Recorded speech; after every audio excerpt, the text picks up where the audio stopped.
Advisory. Distinguished is not intended for all audiences. The following stories are true and may contain details that some find disturbing. Listener and viewer discretion is advised. Next on Distinguished, we honor the legacy of Colonel Rick Rescorla. Cyril Richard Rick Rescorla was born on May 27, 1939, in Hale, Cornwall, England. In 1956, Rescorla volunteered for the British Army at the age of 16, and officially enlisted in 1957. He admired American soldiers and soon adopted the name Rick.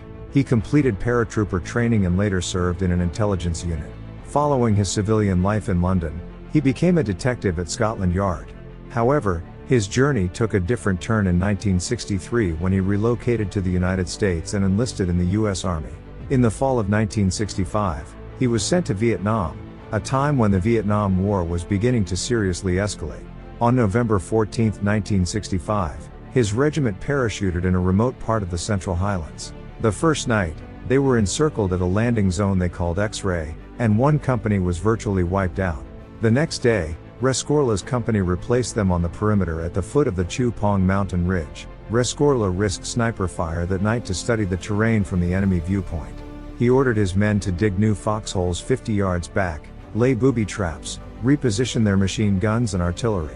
The following morning, they fought off 4 assaults, cutting down about 200 enemy soldiers while sustaining only a few injuries. The next day, while they rested, the rest of the battalion marched into a vicious ambush near a landing zone called Albany. His company was once again sent back to the rescue. Rescorla jumped 10 feet from a Huey helicopter while under fire and sprinted into the ragged perimeter. He immediately helped them fight their way out of Albany. The Battle of Ya Drong took place from November 14th to the 18th, and was the first major battle between the U.S. Army and the North Vietnamese Army. The area in which the battle took place would become known as the Valley of Death. A total of 305 Americans died in the Battle of Ya Drong. The North Vietnamese Army death toll was 3,561. The bloody battle was described in the book and movie We Were Soldiers. And Rescorla is the soldier pictured on the book's cover carrying his M16 rifle with bayonet fixed. Lieutenant General Moore described Rescorla as hardcore for his bravery and the best platoon leader he ever saw.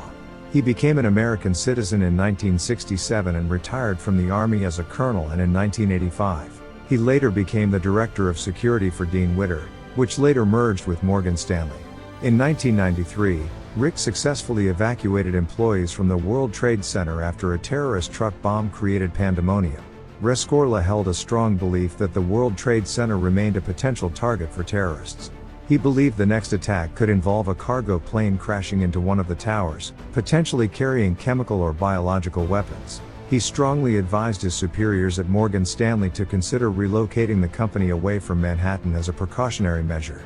Under Rescorla's persistent guidance, he ensured that all employees, including senior executives, regularly participated in emergency evacuation drills every 3 months.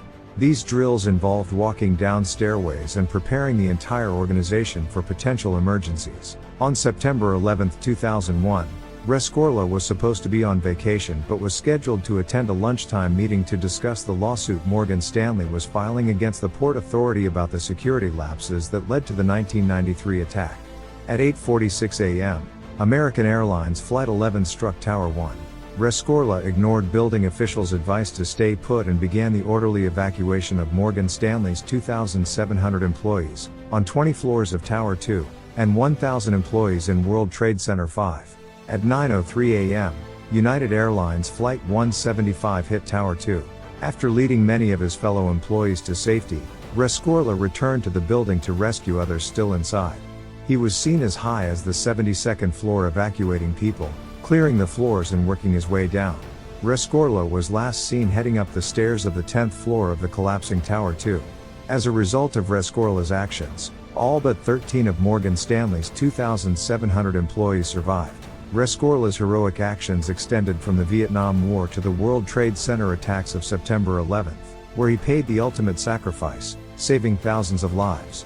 Rescorla has been honored in movies, books and monuments, but also received awards such as the Silver Star for his bravery in Vietnam, the Bronze Star, the Purple Heart, and the Vietnam Gallantry Cross.